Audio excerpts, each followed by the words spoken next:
Assalamualaikum warahmatullahi wabarakatuh.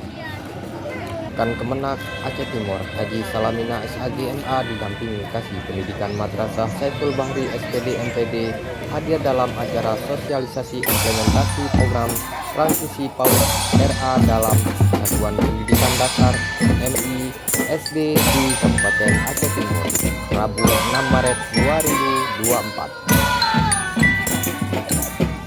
Sosialisasi tersebut digagas oleh Bunda PAUD Dr.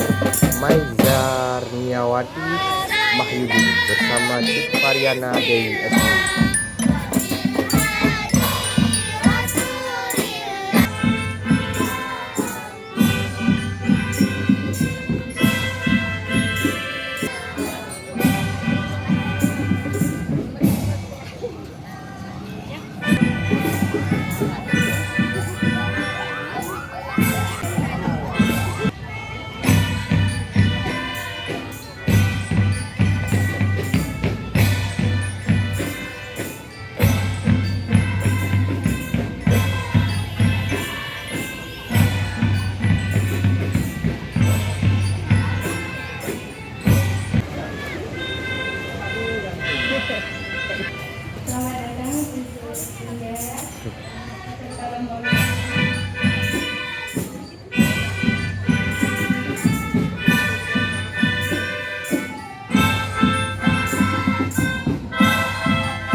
Salamina dalam arahannya mengapresiasi dilaksanakannya kegiatan guna upaya pembangunan kepedulian dan kesadaran kolektif terhadap pentingnya transformasi pendidikan terus dilakukan.